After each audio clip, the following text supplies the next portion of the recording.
Good morning, everyone. We are back to the book On the Way to the Light. We are on chapter 25, which is the last chapter of the book, so we should finish it today. On chapter 24 last month, we spoke about the 19th century. We went through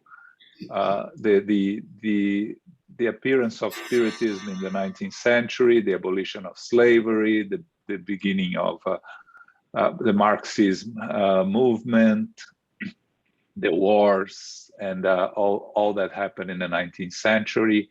It ended up with a message from Emmanuel about Jesus and the preparations that were being made in the spiritual world for a new era of humanity that we are still going through, that started with the coming of Spiritism, and it's a transition from a world of trials and atonements or trials and expiations to a world of regeneration. And of course, there are no fixed dates for these events because it depends also on our free will, on humanity's free will. Both incarnates and discarnates, so it's a process that takes time. We are in the middle of it, or in the beginning of it, or in the end of it, but we are still going through the process. So I'm going to ask Zoraida, you're going to read for us today? Yes. Thank you. Okay. Chapter 25, the Gospel and the Future. A modest summary of history enables one to see the eternal ties that connect all the generations in the evolutionary surges of the planet. Quite often, the stage of civilizations has been modified and scenery has undergone profound renewals, but the actors are the same, progressing by means of purifying struggle toward the perfection of one who is the light of the beginning. When early earthly humankind first started out, it was naturally led to outward activities on its way to conquering nature for the solution of life's problems. But there came a time when its spiritual adulthood was proclaimed by the wisdom of Greece and the organizations of Rome. At that time, the coming of the Christ to the planet would mark the greatest event in the world.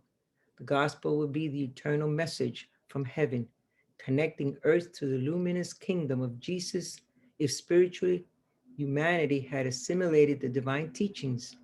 But the purity of Christianity was unable to remain intact after the Lord's disciples, reincarnated on the terrestrial globe for the glorification of apostolic times, returned to the invisible plane. The assault of the darkness overcame people's hearts. 3 centuries after the sanctifying lesson of Jesus, falsity and bad faith arose adapted to the conventions of the world's political powers, misrepresenting all Jesus's principles by favoring doctrines of officialized violence. In vain did the divine master send his most trusted emissaries and disciples to the ambient of the planet's struggles. When they were not slaughtered by the morally delinquent multitudes or the tormentors of consciences, they had to capitulate before their ignorance and await for the far-off judgment of posterity. Okay, thank you, Zoraida. So you can see that here Emmanuel is kind of talking about the evolution of humanity, humankind since the beginning, the history of humanity, and he goes through the beginnings. But one thing that I underline here, but the actors are the same. So what Emmanuel is telling us here is that it's us reincarnating and progressing. It's not new actors. It's the same old actors reincarnating and going through the transformations. And we've seen this through the book. For instance, when we talk about Julius Caesar, the Roman emperor that reincarnated as Napoleon, we talked about that. And other famous figures in history that were reincarnations of also other famous figures of the past, meaning the leaders in terms of political or spiritual roles in humanity keep coming back and trying to help according to their own limitations and their own knowledge the progress of humanity. And when we talk about Emmanuel that wrote this book, Emmanuel tells his story, as he's going to tell us later on his by the end of the book, on his journey through the books 2000 years ago, 50 years later, renunciation and Hail Christ and renunciation. We see 4 incarnations of Emmanuel, and we know of a 5th one when he was one of the founders of the city of São Paulo in Brazil as a priest called Manuel de Nóbrega. So that's what he meant when he says the actors are the same. But remembering we are always progressing, okay? We are progressing by means of purifying struggle towards the perfection. But what's important here, also when he talks about the evolution, he makes it very clear that the evolution depends on us, depends on humanity, what I said in the beginning, because he goes here talking about how Christ came to the planet and incarnated as Jesus 2000 years ago and brought the eternal message, connecting, as he says, connecting earth to the luminous kingdom of Jesus. But we were unable to keep the purity of Christianity. We distorted it through the adaptations of our own political and human necessities. As he says here, the assault of the darkness overcame people's hearts. But before that, it's interesting when he points out that the other phrase that I underline here, the spiritual adulthood was proclaimed by the wisdom of Greece and the organizations of Rome. The evolution of society, it takes, sometimes it takes a jump forward. And that's what happened in the beginning with Egypt and the new spirits that came from Capella. But later, what we study in the book with Greece and the first notions of democracy and all other great teachings that the Greeks left to us, and again, when we talk about reincarnations, we discussed this in the past in the book also, that the Greeks were divided in 2 main powers, Athens, the Athenians, and the Spartans. And the reincarnations brought them to Europe, the Athenians in Paris, in France, and the Spartans in Germany. And you see the characteristics of the people of these countries, if you compare to the characteristics of the inhabitants of Athens and Sparta at the time of the Greeks, you see the evolution of the spirits and how they become. They reincarnate in other places to continue building their progress.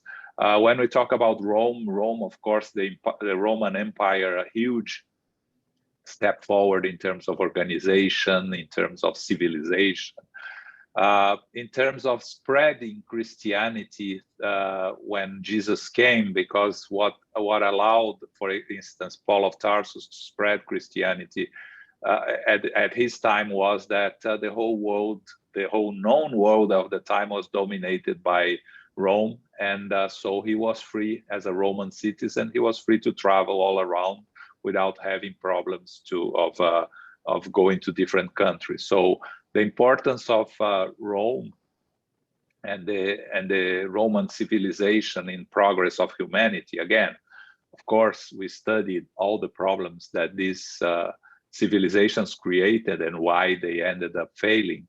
But when we look at them from a historical point of view, we'll see the importance of these empires in the progress of humankind. And as we mentioned before also, you just have to go to Washington to see where the Romans have reincarnated. The whole constructions in Washington are very similar to the ancient Rome constructions, reminding us of where the Romans reincarnated as mainly as some of the American forefathers and things like that. So this is what Emmanuel is telling us here, but he reminds us that 3 centuries after Jesus reincarnated, what is 3 centuries? Is when Constantine makes Christianity the official religion of the empire.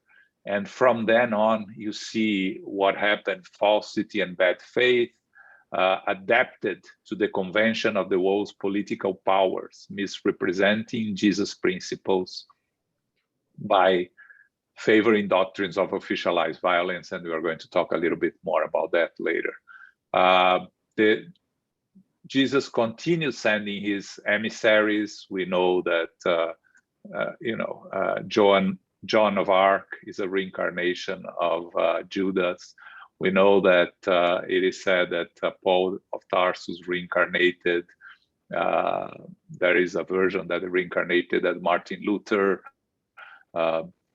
which is a possibility. So the emissaries continued coming, trying to renew the church, trying to bring the church back to the original teachings of the Christ.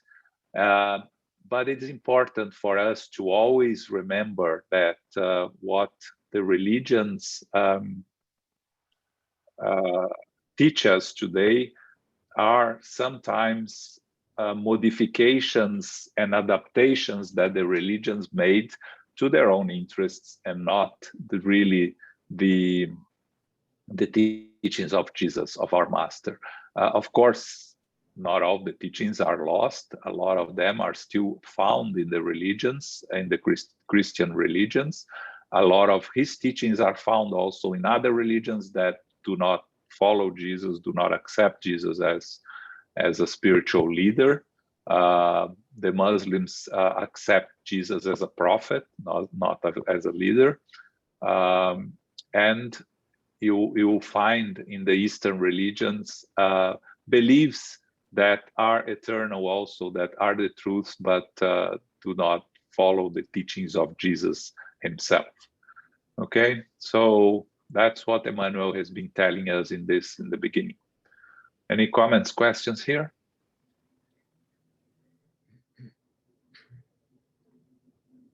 Okay. Okay. Right. Next. Okay. Ever since that time in which the evangelical message widened the circle of human freedom because it was mature enough to understand the great and consoling truth of existence, spiritual humankind has remained at a standstill regarding its impulses of progress. It has been unable to keep pace with physical humankind on its march down the roads of knowledge. Alongside the powerful aircraft and radio telephony that connect all the continents and countries of today, indicating the imperatives of the laws of human solidarity, we see the concept of civilization insulted by all sorts of isolationist doctrines, while nations prepare themselves for extermination and destruction. In the name of the gospel, all sorts of absurdities are perpetrated in so-called Christian countries. The reality of the matter is that Western civilization has not been fully Christianized. In France, there was the guillotine. In England, the noose. In Germany, the axe. In the United States, of fraternity and concord, the electric chair. And we are referring only to the planet's super civilized nations. Did Italy not carry out its aggression against Abyssinia in the name of the Christian civilization of the West? Was it not in the name of the gospel that the Italian priests blessed the canyons and machine guns of conquest? Throughout these 20 centuries, all sorts of discord and anguish have been spread in Christ's name. Thank you, Zoraida. So what Emmanuel means here when he says spiritual humankind has remained at a standstill regarding its impulses of progress. It has been unable to keep pace with physical humankind on its march down the roads of knowledge. He's talking about our moral evolution compared to our intellectual evolution. So the moral evolution of humankind has progressed very slowly compared to the intellectual evolvement. He mentions here the aircraft and radio telephony. Remember, this was dictated in 1938. So that was the beginning of aviation, and we had radio communication already, communicating from one place to another, just before Second World War. So we see already the progress that we made, and especially from the beginning of the 19th century, and we can until today, the intellectual progress of humanity has been at a very fast pace, has been really overwhelming in a sense. We just have to look at ourselves, where we are today compared to when we were younger, right?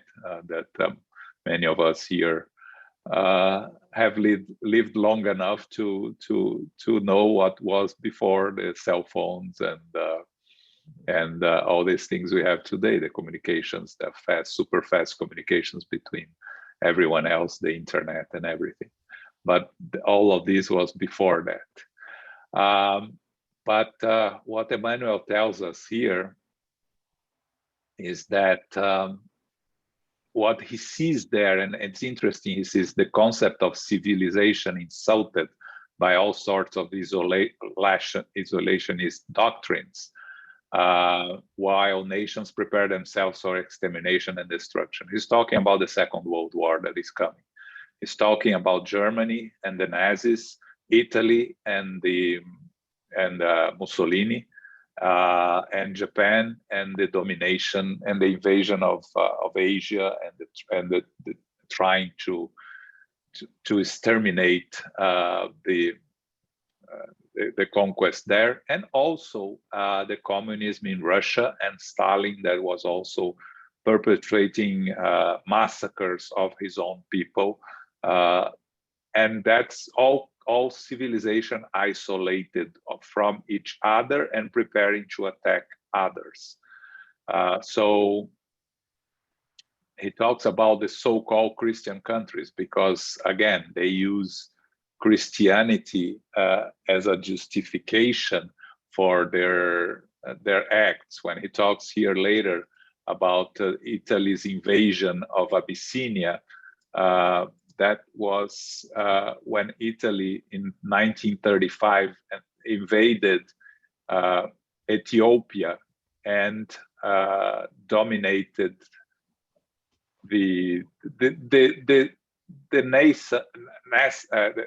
Abyssinia, and the region was trying to become independent, and Italy invaded, dominated, and it was famous the priests blessing the cannons and the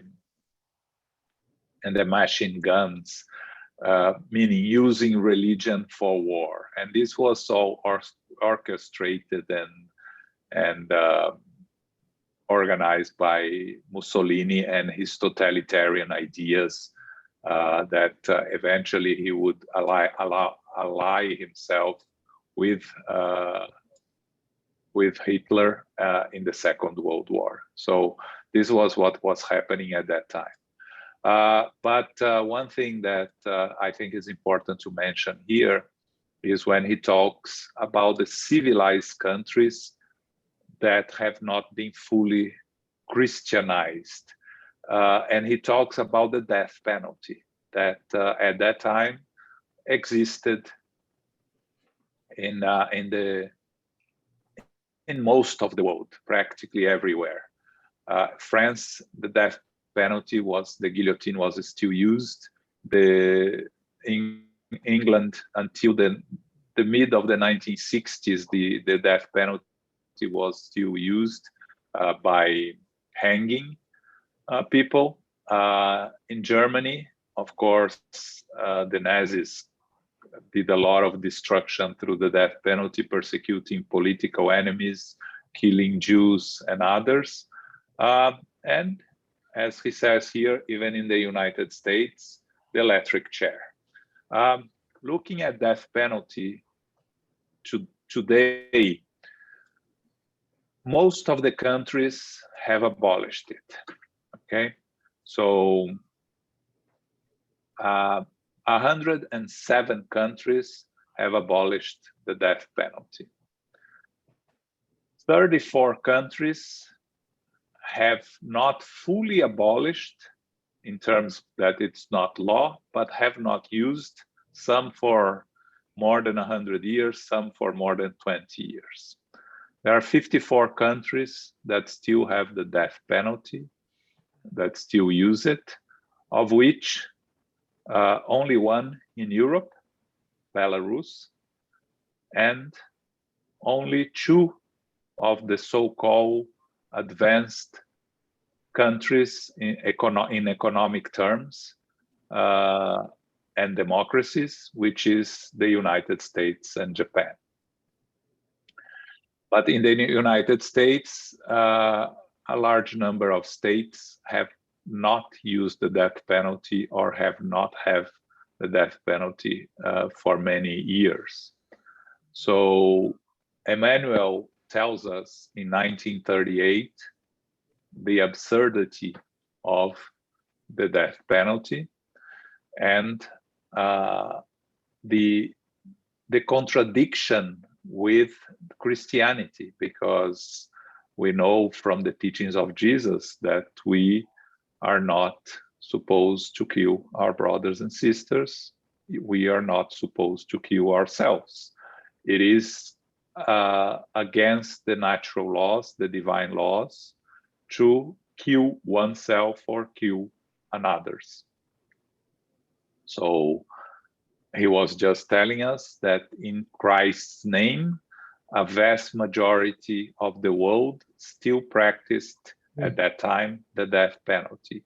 And we can talk a little bit about how, you know, at least in the moral sense, we have evolved, because we, at least officially, in the same way that we abolished slavery, we abolished the death penalty in most of the world.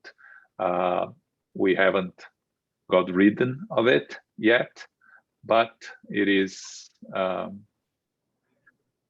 progress nonetheless. So again, Emmanuel is talking about the difficulties of the moral progress of humanity compared to the intellectual progress. Okay? Comments, questions here?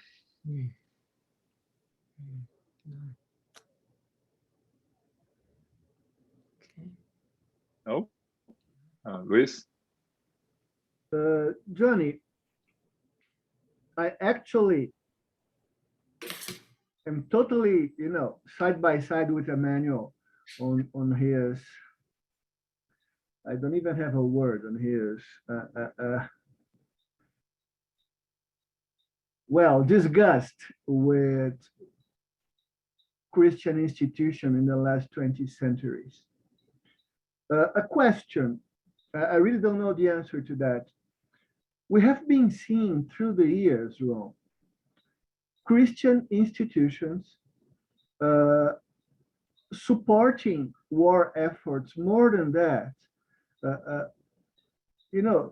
supporting, blessing the guns like the Italians, and this happens still today. I wonder. I don't know if I have an answer to this.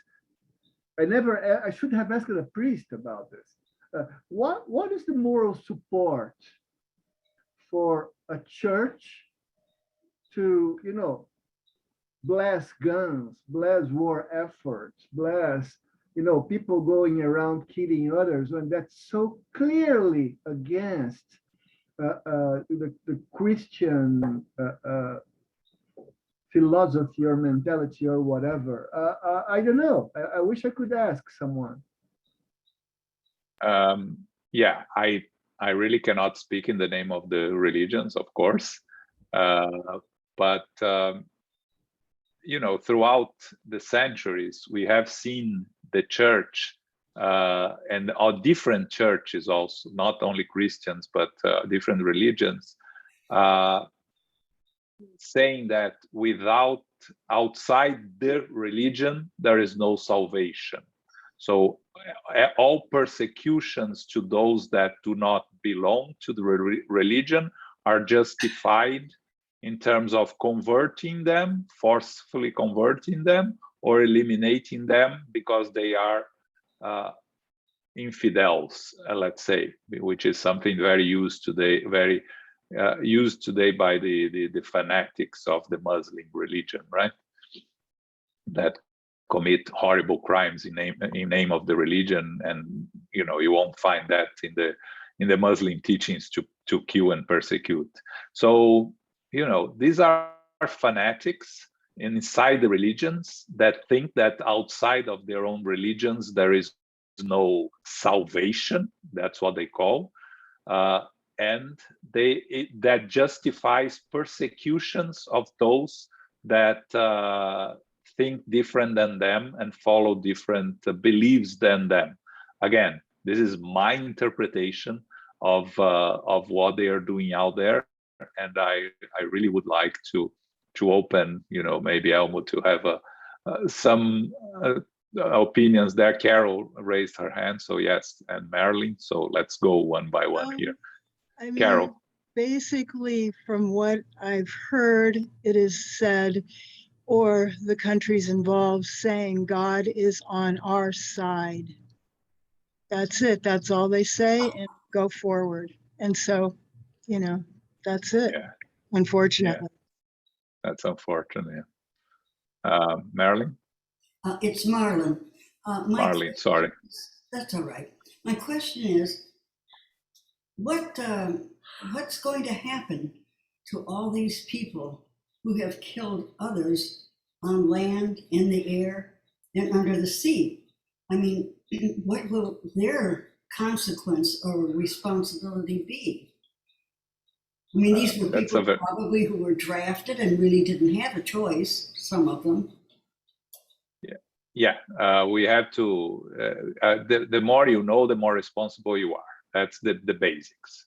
So those that are drafted and are forced to go to war and to defend their countries, and you see this in the Spirit's book, their responsibility, as long as they haven't committed any cruelties, as long as they have not exceeded their mandate, it's not really, the responsibility is very small. Again, their own conscience will judge them for their acts, but the responsibles are the ones that send them to war, the ones that direct. The more you have the responsibilities and the decision making, the more responsible you are. So all these people, again, the law is the law of cause and effect, of cause and consequences. So they will face the consequences of their acts, and the consequences, they are infinite in terms of how diverse they are, but they will have to to let's say if you persecute a religion on the religious grounds, it's possible that your next incarnation you're born inside that religion to feel what it is to be persecuted, to experience in your own skin persecution.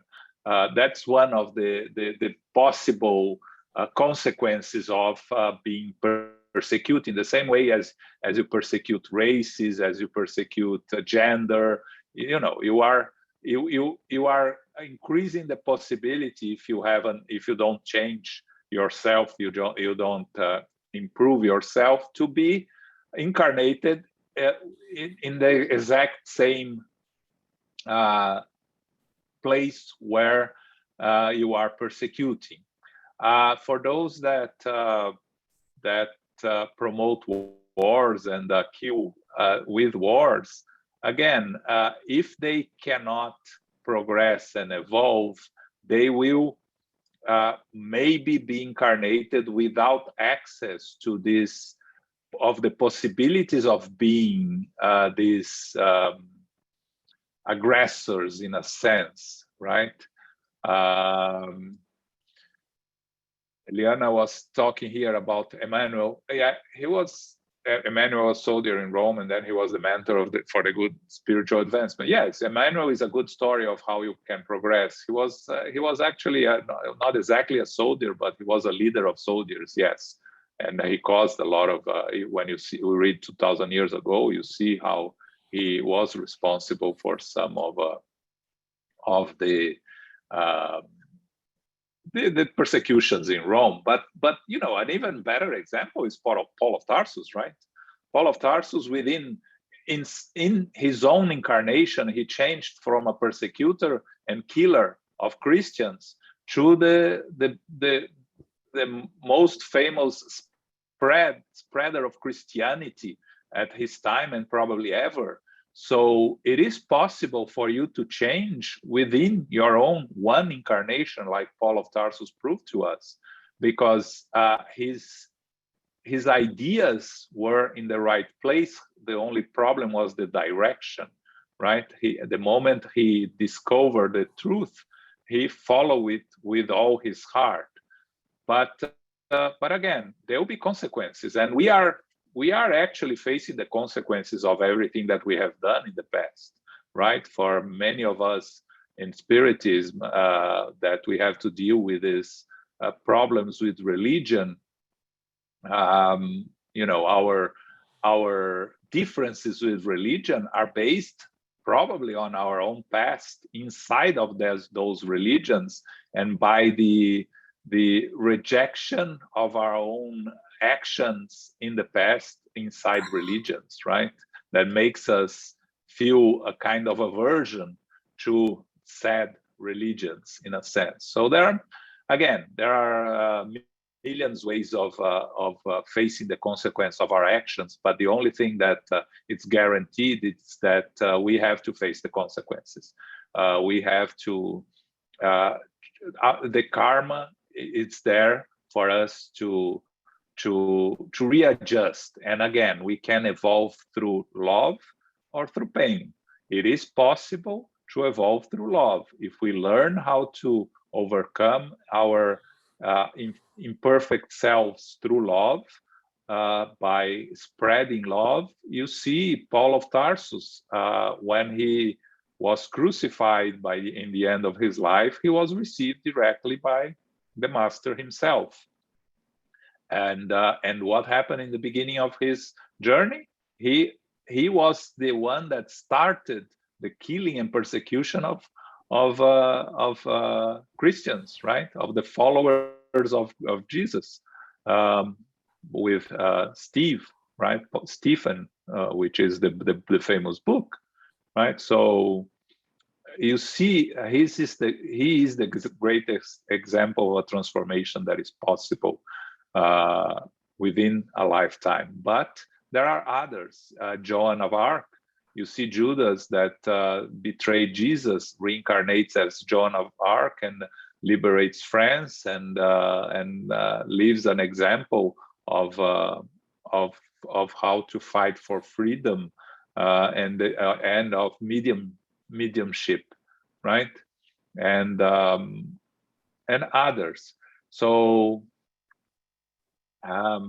we have to face the consequence. And those that and again, going back to what's happening today, those spirits that are in the spiritual world that refuses to change, that do not want to allow themselves a possibility to change, they are being taken to less evolved planets. Whole colonies of these spirits are being transferred to less evolved planets, as I mentioned here in the past. And those that, again, spirits that are followers, are not leaders, they will remain here because they are it's just a matter of them learning to focus their attention on the right path, to follow the right path. They are followers because of their inferior tendencies. They still follow in evil acts, but you know, that's basically what's happening. Elmo raise his hand, so allow him to talk a little bit. Elmo, please. So to tie it up, Louis' question / comment to what's being said right now, to just Marilyn had just asked. And usually you mention fanaticism, but I think that in reality there is two forces playing over here, and one is the ones who are in some kind of control, the ones who are extremely smart. They are not fanatics. They are just very intelligent people who plays that whole role that Emmanuel talks about here, also the intellectual versus moral. So in the purely intellectual power, those individuals are very strong, very smart, and they have means, tactics, very well calculated, very well organized to control masses, for development of fanaticism.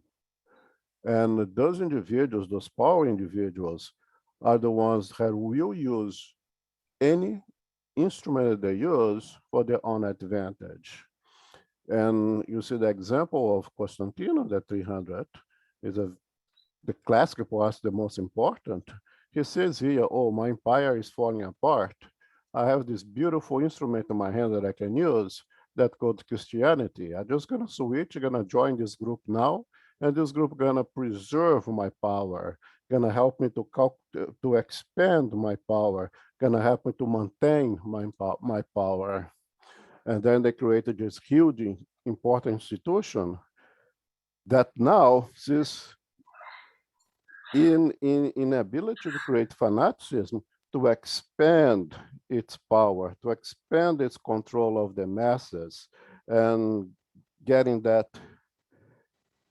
frenzy fever to conquer and conquer and conquer, and goes more intellectualized and less moralized.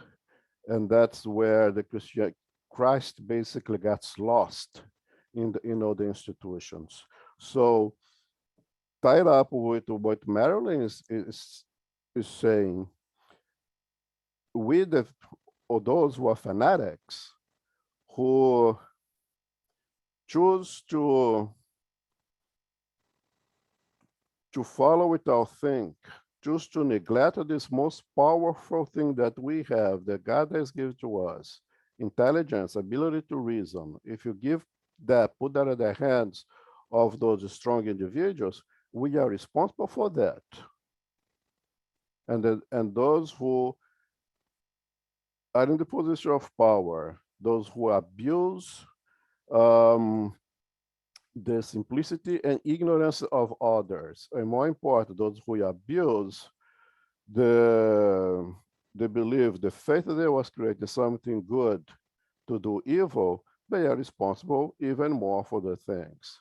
So I think there is two forces over here that completely antichrist is the institutions who who see in Christianity an instrument to gain power, to expand power and to maintain power, and the bunch of, with no political correctness on my part, the ignorance that who give their free will, give the ability to reason to those institutions. Each one are responsible in a different way, but both are responsible for basically neglecting something that is very powerful as the pure teachers of Christ.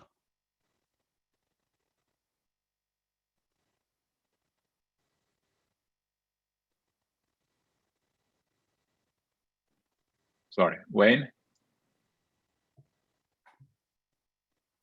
Yeah, I just wanted to make two comments. I find this book so depressing that even though mankind is moving forward, we've had so many opportunities in the past to make great headway, and and humanity's weaknesses pull us down.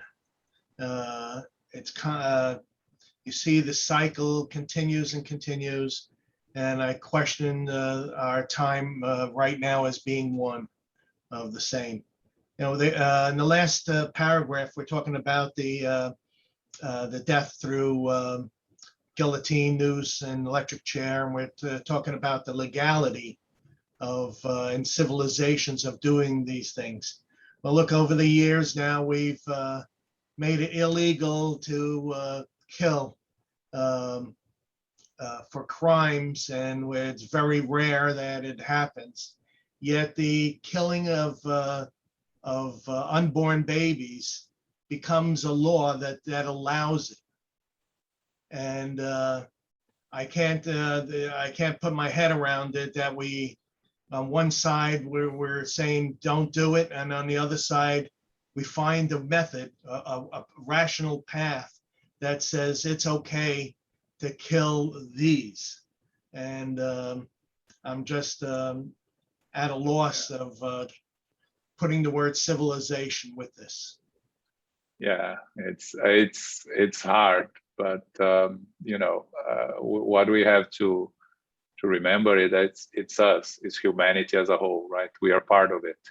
The incarnate and discarnate spirits. If we are here, is because we are still, in part, struggling with some of these concepts of Christianity that still do not resonate with us as being part of us. And I agree with you. It's there is so much still in the so-called modern civilizations that are that go against the teachings of our master, that sometimes is hard to wrap our heads around it. But you know, when we enter into these discussions, I like always to remind us to have a bird's eye view on the history of civilization, right? Because if we look at things today that look barbaric, we have evolved a lot. What the killings and tortures in the Middle Ages that you read and you see in movies, they were institutionalized. Nowadays, they still exist, but they are the exception. When we talk about slavery that existed until 200 years ago, that was institutionalized also. Nowadays, it's forbidden in all countries. It still exists because of our inferiority as humankind. So the progress is there, but for us, when you are in the middle of a pandemic like we are, we cannot analyze why this is happening and what for, which is Elmo's favorite question, right? What for? But we will only be able to analyze it, why it and what for, 100, 200 years from now when we look back, like we are able to analyze the Black Plague in Europe that happened for a reason. We study in this book, right? That it had to happen for the change of the civilization in Europe from the Dark Ages to the Renaissance, and the only way was to make a complete, huge change in the way that the Europeans lived, and that was the reason for the Black Plague. But again, it killed half to 2/3 of the population in Europe. You cannot go and tell those that lost all their family, all their loved ones, that this was necessary, this was important. That's not the way to do it. The way to do it is looking as immortal beings, as eternal souls, looking from the top and seeing the evolution and understanding the necessity of some things to happen for us to progress. And maybe when we look back at this time of our evolutionary path in the beginning of the 21st century, we will understand the necessity of things that have been happening, or the reasons for things that have been happening. Again, sometimes there are no reasons, just the free will of humans used to harm and destruct others. But sometimes these things happen with the spiritual world taking part of it, and we see how the spiritual world is involved in the happenings of this planet. And we'll see a little bit more when Emmanuel talks about it in this chapter a little bit more. But again, I understand, especially when we are all struggling with this pandemic, we are all struggling with a very difficult time in terms of divisionism and politics in the world, in this country especially, but other parts in the world.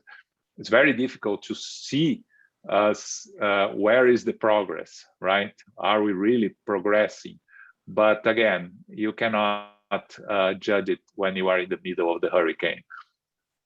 You like the things that happens in our personal lives, right? That we don't understand why they're happening, and we have to just face it and have resignation, acceptance, and try to move on. And eventually, when you go back to the spiritual world, we may be able to understand everything that we went through, the reasons. But it doesn't. What Spiritism teaches us is resignation, acceptance, faith, and trying to overcome the challenges, because different from the Eastern religions that tells us it's your karma, live with it, don't do anything to change your karma. Spiritism tells the contrary. Fight with all your strength to overcome the challenges, to overcome the difficulties, and because you never know when they are supposed to end, and eventually they will end. Okay, Luis. Oh boy, I was in doubt if I should say something or not. But by the way, Wayne, I totally agree with you. But my point here, or the point I want to make, I totally agree also, Johnny, that we've improved a lot.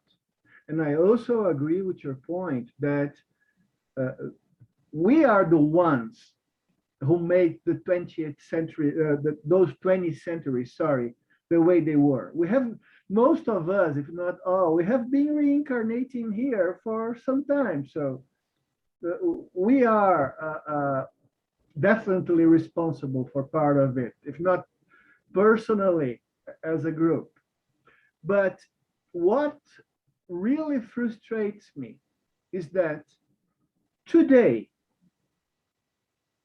we see around us so many instances of people abusing, of course, but abusing, doing bad things, totally anti-Christian things, as part of institutions that are supposedly Christian. And they do that. Sometimes the institution as a whole has a behavior that I would hardly classify as Christians, although they say a lot about love, but they practice with a lot less enthusiasm than other earthly things, and it's so hypocritical. And we, you know, just accept it. Emmanuel tells us we should not judge, but he also tells us that we are free to analyze things. And I don't know if that's not something we should analyze more in detail. I'm very frustrated with this. I'm sorry to throw all that on you, but I think I think it's very easy to criticize the religions and criticize what they cover of their participants. We've seen this in different religions. We see scandals throughout the religions, but we have to be very careful not to condemn the religion when there are people that are using the religion in the name of their own personal interests, or to protect those members that are deviating from the path. Because I've come a long way from being fully anti-religion before I became a spiritist as a whole, to understanding and accepting the importance of religion in the history of humanity, and the importance of religiosity, or if you want to call spirituality, in the life of humanity, and understanding and accepting that not everyone is prepared to listen, to be open to study and to accept the realities and like Spiritism offers. I know people that left Spiritism and went to evangelical churches because they were more comfortable in being told what to do instead of thinking with their own minds. And so, religions have a lot of the religions that we see throughout the world have a lot of problems. I fully agree. Religions are responsible for a lot of the problems that we have today.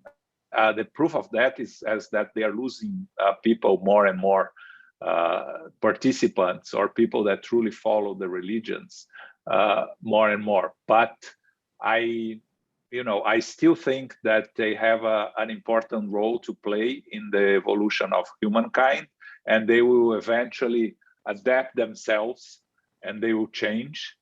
And like I think it was Emmanuel that said, right, that Spiritism is the teachings of Spiritism are the future of all religions, right? Not everyone will become a Spiritist, but the teachings of Spiritism is where all religions will converge at the top of the pyramid, right? So we can only, again, if we study Spiritism and we accept and understand that the law is the law of progress, then we have to accept that we are progressing. Maybe slower than we would like, maybe with a lot more issues than we will wish for, but we are progressing and things are changing on the average for the better, with all the bumps across the road that we are facing. And religions are part of the problem also, but they are part of the solution. It's what I believe also. So again, personal opinion. Okay. Anyone else here? All right, let's continue, Zoraida. But the time has come for readjustment of all human values. If glorious collective expiations are foretelling the time of the final woes of the apocalyptic, spiritually must get involved in the accomplishments of physical humankind and enable them to be used for the good of all humanity. On its mission as consoler, Spiritism is the support of the world in this century of decline in its history. Only Spiritism, in its characteristic of renewed Christianity, can save the religions that are vanishing amid the collisions of power and ambition, of selfishness and domination, and point humankind towards its true path.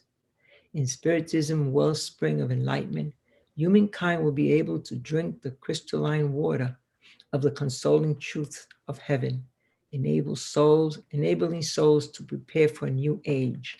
The time has come when the forces of evil will be compelled to give up their final strongholds of dominion on the earth.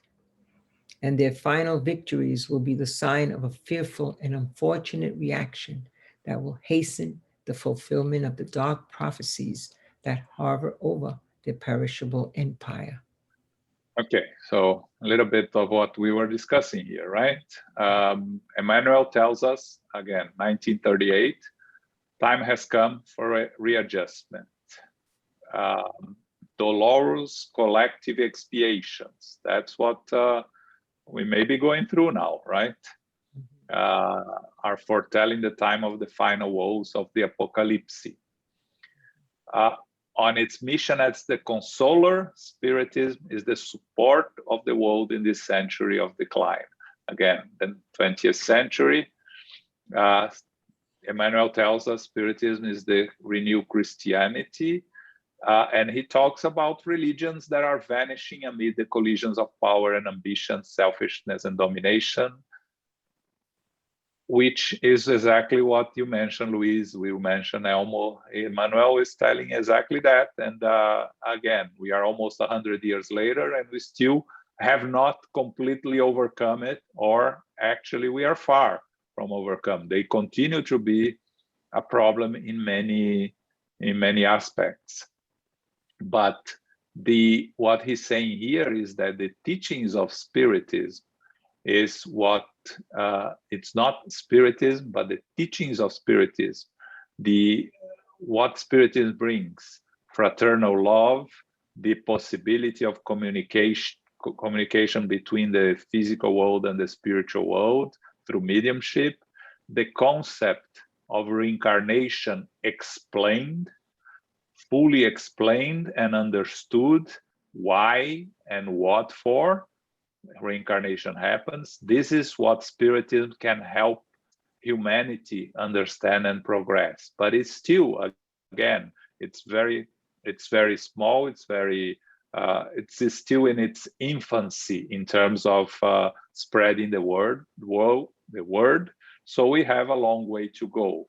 But Emmanuel tells us that the time has come when the forces of evil will be compelled to give up their final strongholds, meaning that they're having, and we've been told this by spiritual mentors, that the spirits that are still struggling to overcome their evil tendencies are having their last opportunity to incarnate on earth. If they show any signs of possibility of renewal, they will have the possibility of continuing here on this planet as it moves to a world of regeneration. If they don't show any signs, that this will be their last incarnation on earth, and they will be removed and sent to a less evolved planet, again, through their own vibrational levels. It's not that it's not a forceful elimination. It's just that they can no longer follow the vibration of the earth, connect with the vibration of the earth as a world of regeneration, where goodness prevail over evil. That's the difference between the world of trials and regeneration, which is evil prevails over goodness. And that they will have to move to a more primitive world. Again, those that show some signs of renewal, again, doesn't mean that they have the propensity to do good. They are still nor here nor there. So they will have an opportunity again to learn from the examples that we will have here on earth, to change their ways and to make it to the next generation of more evolved human beings. But until we reach there, we have to go through what Emmanuel is telling us here, the fulfillment of the dark prophecies that hover over the perishable empire. So the empire of evil is still have part in the humanity, but it's coming to an end. Okay. Yes, Carol. Yes, Carol here. Yes, just a general addition, non-related really directly to Spiritism, but in Hinduism, they call this the Kali Yuga. It is the most dense of a 26,000 year cycle, and we are in it very heavily right now. And challenges are really apparent for even those who attempt to practice their spirituality. So it is a most challenging time. However, they say the next Yuga will be the golden age, which you have expressed the turning of this time frame into a better reality. So thank you. Yeah, very interesting, Carol. Thank you. And you see, right, what Spiritism tells us. The truth is everywhere. You know, it's just we have to be careful with interpretation of the truth, right? Carol, you mentioned that the next Yuga will be a golden age. When will this happen? 1 year, 10 years, 1,000 years? Well, it's a long cycle, so we can't really pinpoint, they say, an exacting time or even a general time, but we are apparently moving from the Kali Yuga and moving toward the golden age. So it's up to us again. It's slowly moving. You know, it's not a process that can be delineated by a calendar date, unfortunately. And that's important. Again, a reminder, because it depends on our free will. There are no fixed dates. So every time someone comes with a fixed date, I very much doubt, because we have our free will. Humanity has the free will. So we change this happening. So we can increase the speed or we can delay it according to our own free will, as the 30 billion spirits here incarnated and discarnated around this planet.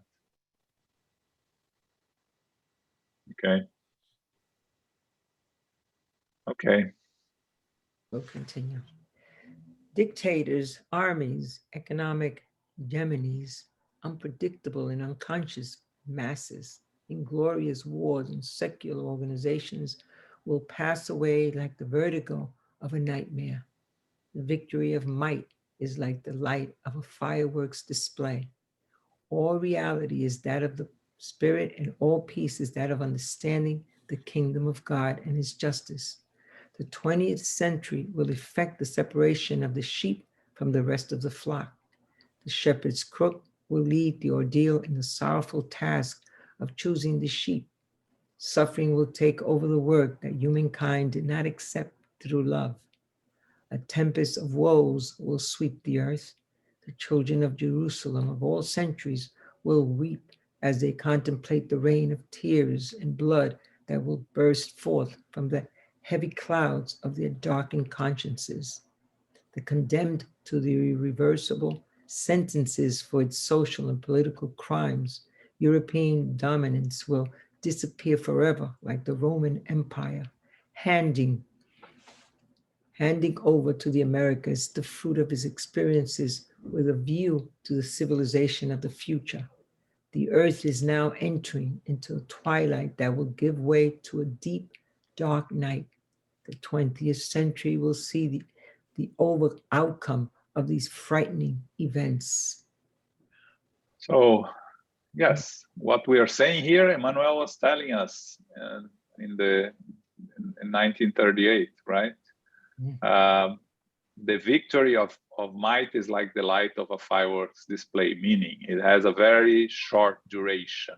So we shouldn't be afraid of it. It will be a temporary victory. But he tells us that the 20th century will be difficult, that suffering will take over the work that humankind did not accept through love. Again, we can evolve through love or through pain. We, as humanity, have chosen to evolve through pain because we have not learned to love each other above our differences. So if we don't love each other, we are going to suffer the consequences, and the evolution will happen through pain. And he talks about, the children of Jerusalem of all centuries, meaning us, will weep as they contemplate the rain of tears and blood that will burst forth. Meaning, we are going through these dark clouds, right? Through these difficult times. He talks about the end of the European dominance of the world, and we see that politically and economically, the domination of the world passed to the Americas, to the United States. Of course, nowadays we have China growing also, which is we can discuss the political reasons, but that's not the point here. But the European dominance really disappeared.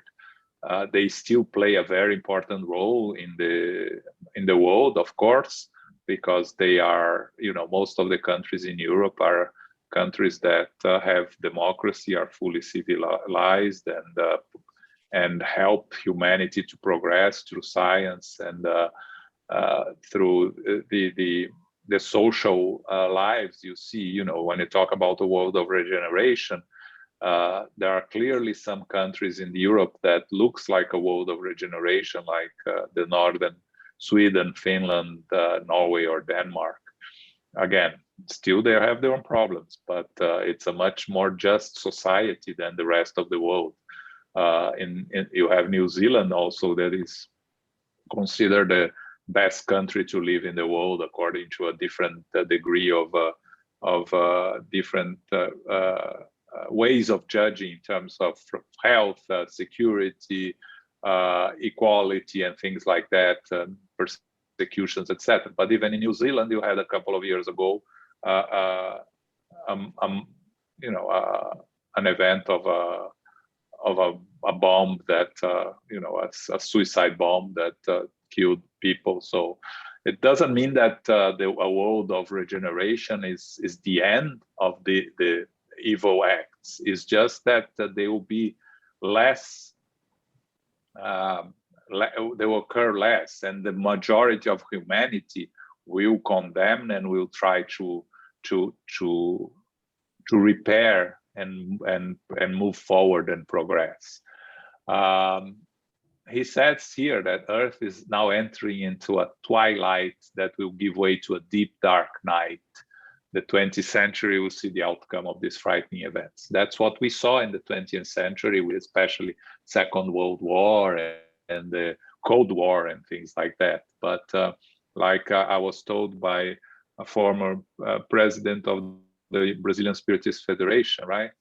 At 10 past midnight is already a new day, but it's very dark still. So you cannot see that it's a new day. So we are already starting the world of regeneration, but it is still very dark and we cannot see it.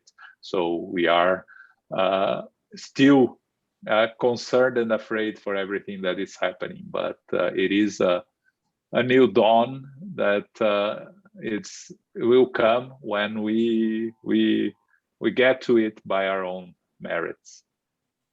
Okay. Comments here, questions? Okay, so the last part of this chapter. Nevertheless, those who are Christ's humble workers will hear his voice in the depths of their souls Blessed are the poor, for the kingdom of God is theirs. Blessed are those who hunger for righteousness, for they shall be filled. Blessed are the afflicted, for their day of consolation shall come.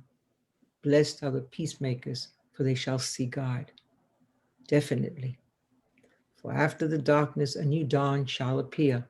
Consoling light will envelop the entire orb that has been regenerated in the vastness of suffering.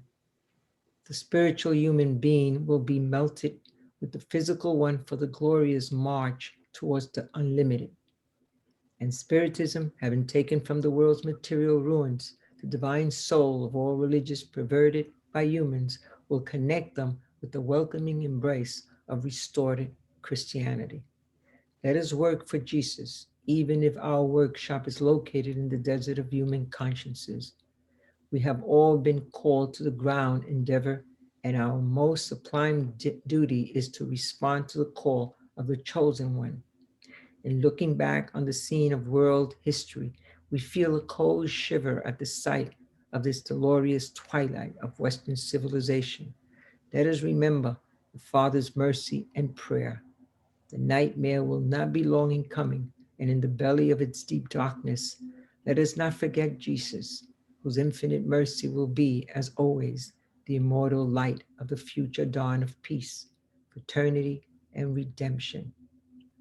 So here, Emmanuel gives us a message of hope, a call to work, telling us that, talking about the words of Jesus, blessed are the poor, for the kingdom of God is theirs. Blessed are those who hunger for righteousness, for they shall be filled. Blessed are the afflicted, for their day of consolation shall come. Blessed are the peacemakers, for they shall see God. For after the darkness, a new dawn shall appear. That's what we're saying. One thing that it's very important when he tells us, let us work for Jesus, even if our workshop is located in the desert of human consciences. Again, why this is important? Sometimes we think we are very few. We think that we are not making a difference. We look around the world and we see no interest and no cares for spirituality in the true sense of evolvement, individual progress, moral progress, and we can feel disheartened. We can lose our motivation. But Emmanuel is telling us, even if our workshop is located in the desert of human consciences, let us work for Jesus. Let us continue doing our work. If we are not seeing the results, do not worry, the results will come. And again, if we look at Spiritism in this country, it did not exist practically for a long time, since the United States Spiritist Federation was founded in 1996. Is only not many years. There were no books in English.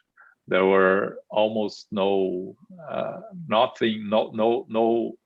working in the dissemination of Spiritism here. And nowadays you have you have almost 100 Spiritist centers. You have more than 200 books, Spiritist books in English. You have many Spiritist centers doing all the work in English, which is what we as GNY were the first to do 20 years ago. So, when you look back, you see that the progress is coming, but it's slow. We want to see results for yesterday. We're not going to see it.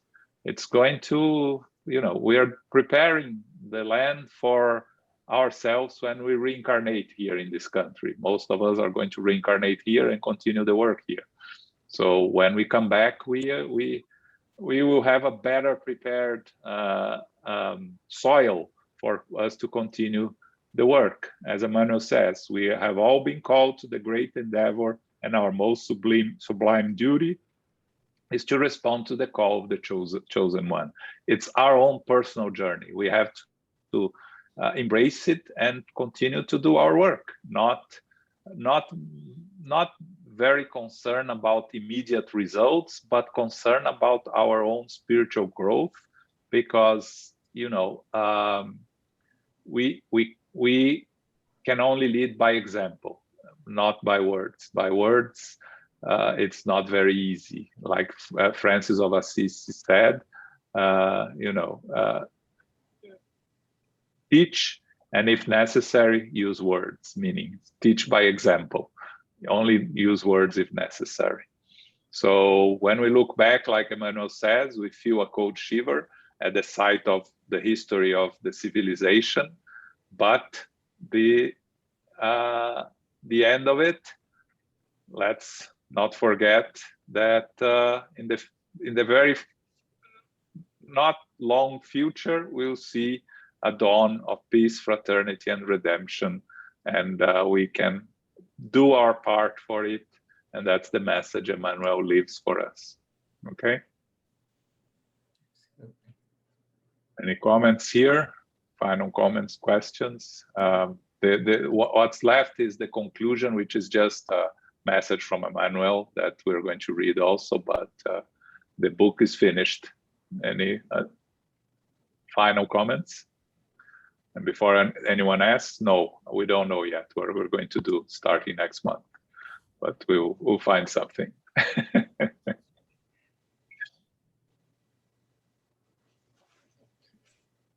Okay, so read the conclusion from Emmanuel.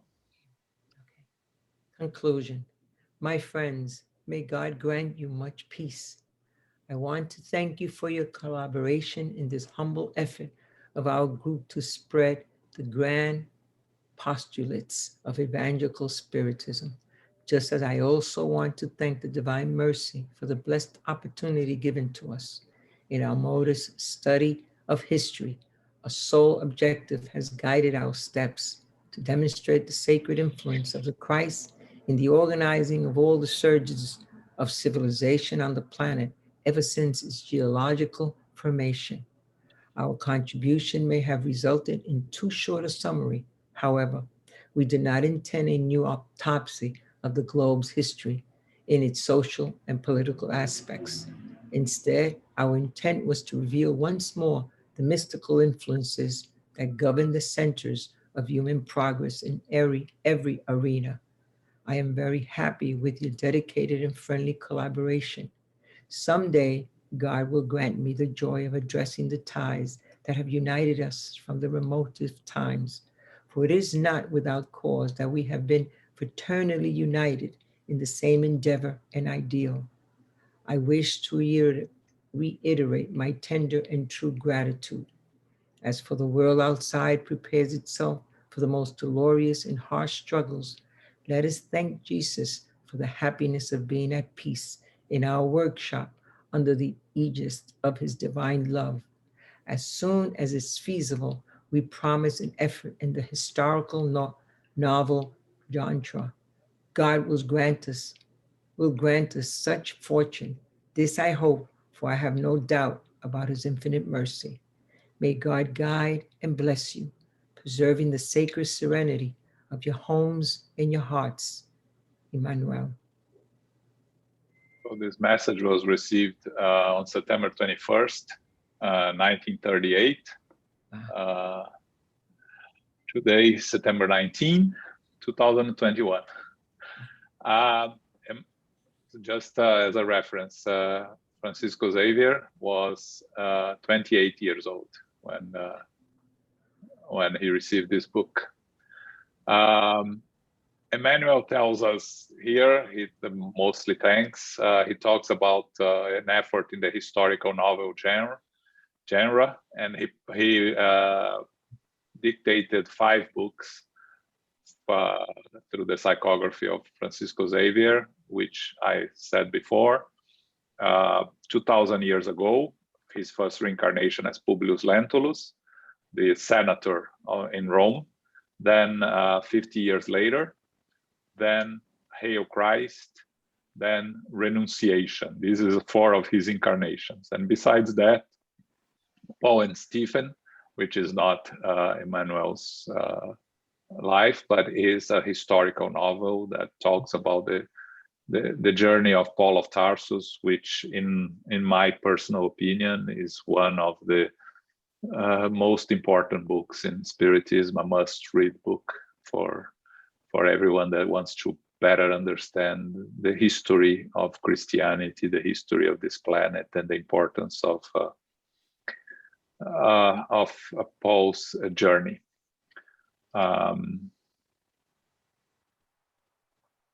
So, any final comments, questions here? You have 2 questions. One, in the conclusion, 1938, now this book is published in different languages. Someone who read this conclusion here in America or someone in Germany today and see my friends, who is he addressing to? And the second question is the very beginning of this chapter, when it says, at this time, the coming of the Christ to the planet would mark the greatest event in the world. The greatest event in the world. If someone asks me to justify this statement, I couldn't. Can somebody else do it?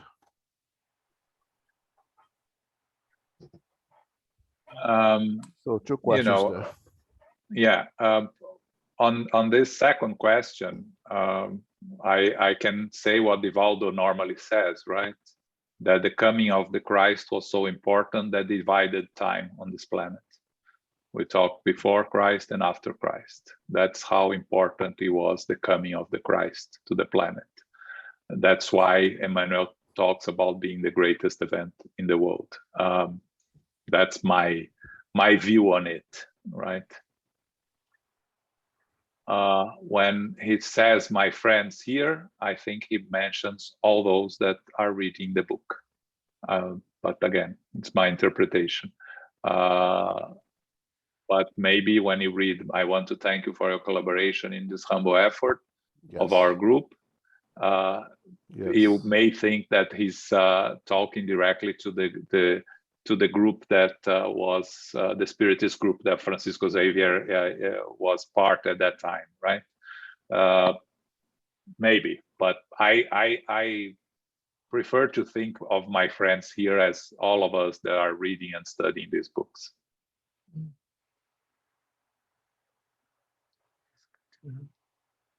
Okay. Johnny. Yes. From the top of your head, would you know where Chico Xavier was around 1938 in Uberaba already? No, Pedro Leopoldo. Pedro Leopoldo. Yeah, he moved to Uberaba in 1959 only. Okay. Thanks. So he was Pedro Leopoldo, which is a suburb of Belo Horizonte, right?